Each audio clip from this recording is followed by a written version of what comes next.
Good morning. Good morning, everybody. Can you hear me? Let me know if you can hear me. Let me acknowledge you again. Hi, my two cents, Johnny Mac, June G, Myrtle Snow.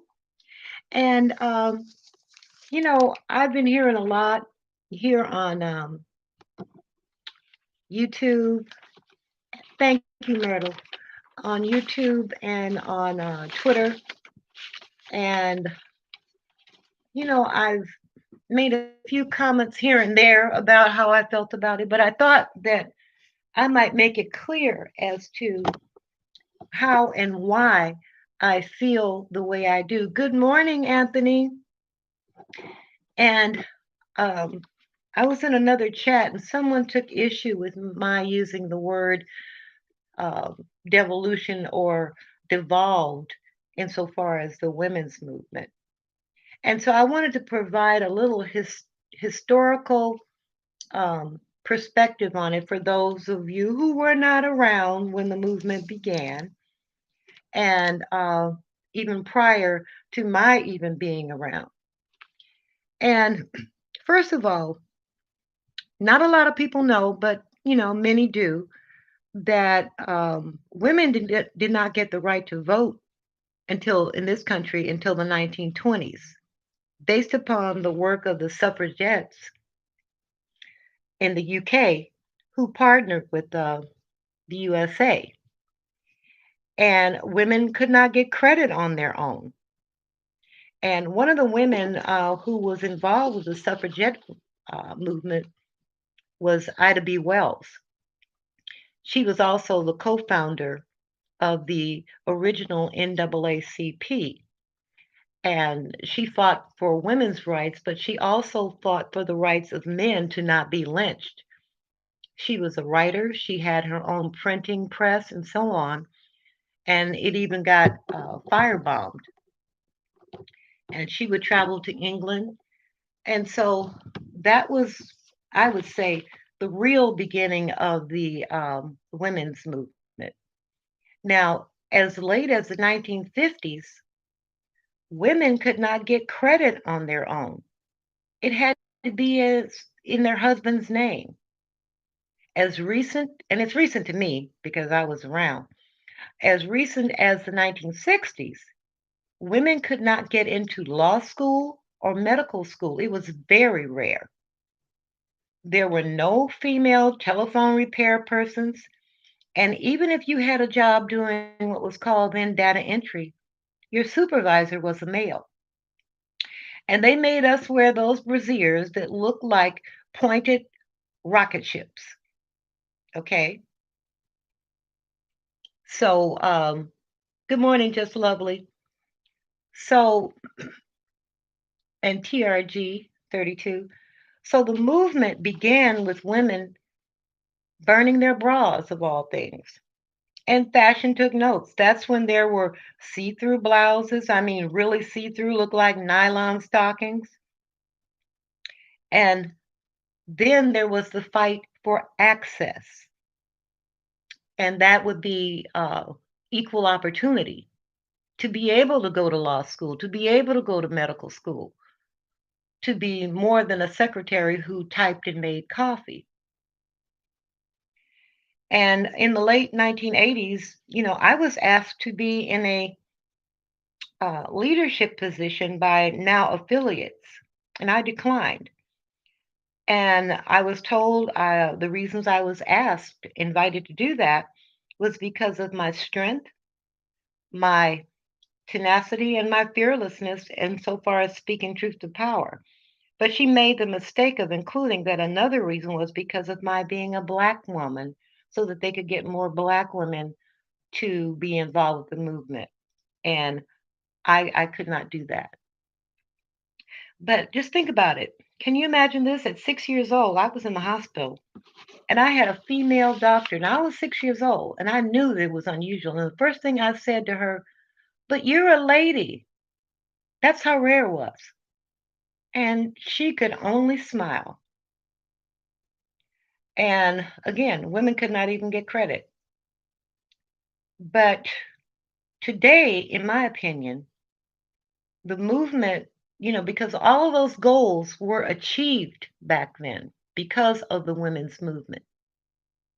You have the women doctors, women nurses, women that are in all areas of employment. The first time I saw a female telephone repair person, I was shocked because they had allowed a woman to do this, and it was kind of because this is not the way I grew up, but the movement did have its impact for women in this country. But again, in my opinion, the movement has devolved into male bashing and being against something that they now call patriarchy. However, that has not been the problem of Black women because we have been historically, a matriarchy in this country, in large part due to slavery, racism, and they would let a Black woman in before they let a Black man in. So we carried a lot of the weight back then. And I feel like it's gone too far. The pendulum has swung a little bit too far to my liking because, men are human beings. And I find it troubling that anything a man does is uh, considered either misogynistic or it's, some sort of slight towards women. I mean, and a good example, I don't know if any of you knew about this, but Chris Matthews was fired from his job as anchor of Hardball because he had complimented a woman in the workplace. Come on now. I mean, do any of you women compliment a man on your job? Nice tie, great haircut. Seriously. And men, the so-called patriarchy, do not have equal rights when it comes to child custody.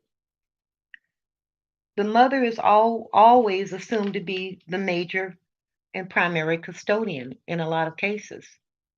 And for a man to get custody, the mother has to be really, quote, out there. The men could be doing everything right, you know, and then they still can't get custody. And I know I've had two relatives go through this, you know, and they were doing everything they were supposed to be doing. And they had to fight for just getting, shared custody.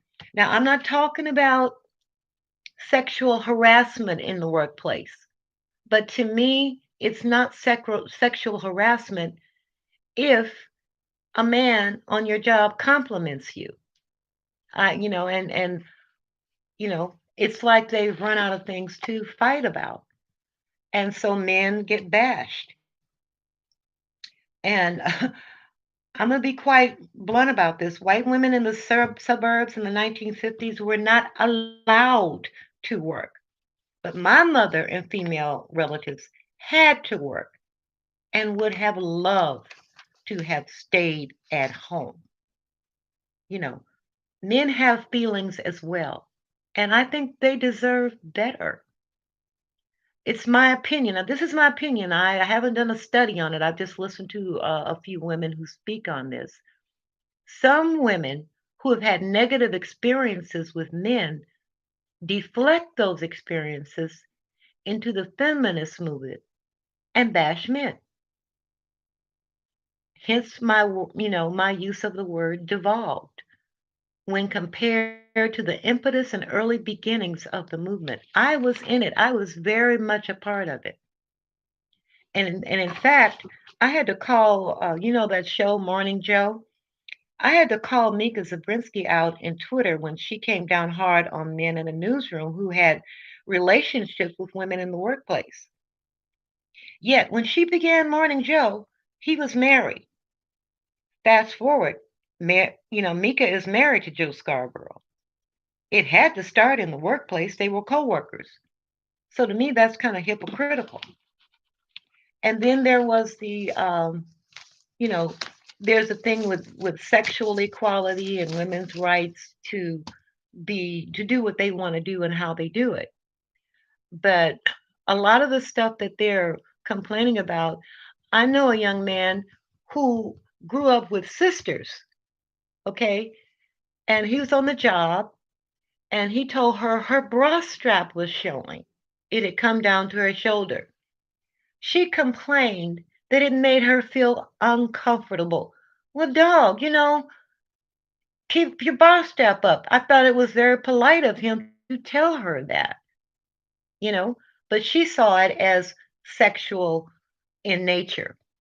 And I think that had to do more with her than it did with him. Now, I know a lot of people don't agree with me on that, but I have watched this women's movement from its beginnings and studied its real beginnings back in the early 1915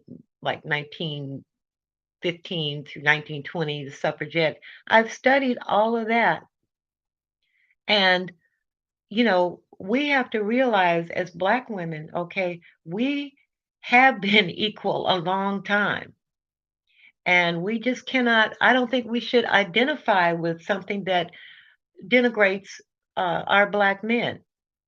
Because believe you me, a white woman is going to get in the door before I will, okay, and before a Black man will. They've benefited from the movement, but still they remain dissatisfied and they pull Black women into it, and we don't look at it within, you know, the historical context. And I think that needs to be done because men are getting beat up, basically. And I'd like to see it stopped.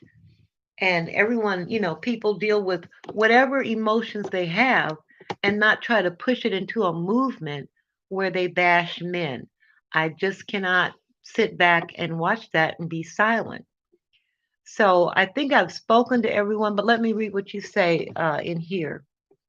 Um, in the comments. Yeah, Johnny Mac. I said rocket ships because I mean, you say ice cream cones, but they chose how we had to dress back then. Let's see. Um, Just lovely. Okay, you understand now. Okay. Johnny Mac, you said or sexual harassment. It's out of context for me now, but I think you're speaking about where every little thing is sexual harassment, and I don't think that's fair at all. You know, Sexual harassment is sexual harassment. If somebody pats you on your behind or says, "Come into my office and drop your underwear," that's sexual harassment to me. Or you won't get a promotion unless you do this. That's sexual harassment. Someone telling you your dress is pretty, you look nice today. What is wrong with that? How can that be sexual harassment? Again, that's why I think it's devolved. Let's see. Just lovely. I agree. We're dealing with a lot of unnecessary outrage. Right, right. June G, I'm the only black woman at my job and the only woman with a title. It's like they baby me or walk around on eggshells around me. Okay, so if they walk around eggshells, is that because you're the boss or because you're a woman? Because if you were my boss, I'd walk around eggshells on you also, you know, because you're the boss. That's the way I would look at it. You got to be careful when the boss is in the room, okay? But I don't think that they would, I mean, if they make advances toward you, I mean, sexual advances, that is sexual harassment. But women make advances on men as well, you know? Um, they don't publicize it as much, but they do. Yes, my 2 cents, there is a difference in compliment versus sexual harassment. Okay, but some people are just extra for no reason. Right. And like I said, Chris Matthews lost his job. He'd been on that program for decades. That had been his job. And because of the Me Too movement, then, someone said, well, he complimented me on my job and I felt sexually harassed.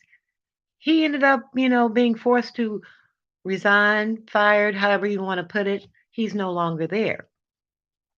And I use him because I feel he is the exception. But when women do these things, nothing happens to them. Al Franken, for example, he kissed someone and she said it was unwanted. And the woman said she hadn't given her consent. He lost his seat in the Senate behind that. But that same woman on the same type of entertainment program called a guy up from the audience and she kissed him. She's lost nothing. So, that's why I'm so strong on it because I don't like to see, men bashed, okay, and unnecessarily so. I don't support sexual harassment at all, okay? But I think because maybe the movement has run out of things to ask for, that they start grasping at straws. And I do disagree as to, my role or a woman's role. I feel that, a woman should be uh, equal partners, okay? She should be strong and she should be able to have her own identity in a marriage. And in the workplace, she should be promoted because of her worth and her value. She should have access to, you know, anything that she wants to achieve, like she has now, medical school and law school. But I just don't like to see the male bashing and the men are responsible for everything. You know, Junji, I think it's because I'm a woman because they think I would think it's sexual harassment, but I'm like you. I know the difference, right? And the climate has June. The climate has made it very. Men don't know what they're supposed to do or not do anymore. Oh, that color looks great on her, but I can't tell her that because that'll be sexual harassment. Come on now. That's how ridiculous it's got. You know, the world has changed since they have included breakdancing as an Olympic exactly as an Olympic competition. Exactly. When I was coming up, like ice dancing, for example, they had to have this funny music. Not I don't mean funny, but it had to be. It was very strict. and very, very within lines. And then now they can do Michael Jackson, Prince, anybody they want to do. And the world is changing and evolving. And I don't think that it should devolve into where all men are bad and everything men do is bad. You know. Hi, Francis. How you? I hope you're feeling okay today, hon. But that's the way I my take on it. And I just wanted to be on record about it because when I'm in chats, I don't get a chance to really say what I want to say or explain why I feel that way or feel the way I do. And it's because I've been around a while and I remember the women's movement. I mean, when I wore my first see through blouse, my mother had a fit. She said, I know you ain't going out there like that. I was 17 and I couldn't wear it. But honey, when I got 18, I wore my see through blouses. I sure did, you know. But that's how things changed from the 1950s, which was very puritanical, to the 1960s, where everybody just went wild because they realized there was a lot of farce going on. And women also realized that, you know, women did not want to be, well, this is what you have to do because you're a woman. That's how the movement started. Or you can't come into this field because you're a woman. So, yeah, just lovely gymnastics. The music's different. All the music is different now. It's caught up. But when you look back to the 60s and 70s, oh boy, go on YouTube and look at some of those old gymnastic music routines. Things have really changed, and I'm glad that they have for the better. And I'm proud of what the women's movement has done for women. And I would like to see, but I don't want to see men bashed unnecessarily. I think it's unfair. I think it's unfair with the custody things in the courts. And men do have, they're entitled to have their rights as well. And I hope at some kind of way there can be some sort of balance um, when it comes to, this ongoing thing, this thing with patriarchy. Because honestly and truthfully, I'll be quite honest, I don't know what they mean when they say patriarchy. I know what patriarchy means, but I can't apply it to my life, okay? Because I've had people come at me the wrong way, okay? But it's because I'm a black person, not just a black woman, a black person. If it had been a black man, he would have been treated the same way. So I think we have to be very careful as to what we adopt as our beliefs without looking at it closely in historical context and look at how it moves forward. And I think that's about all I wanted to touch upon. And if you have anything else to add, feel free to put it in the comments and, let me know how you feel. And maybe I'll do another one. I know Dee is planning to have a conversation about it as well with the people who I know would disagree with me. And she said that I might be a part of that conversation. But, and that should be interesting as well because, I see the worth in all people. Okay. You got some lousy people out there, no doubt. But there are more good people, in my opinion, than there are, you know, bad people. So, everybody, you have a good day.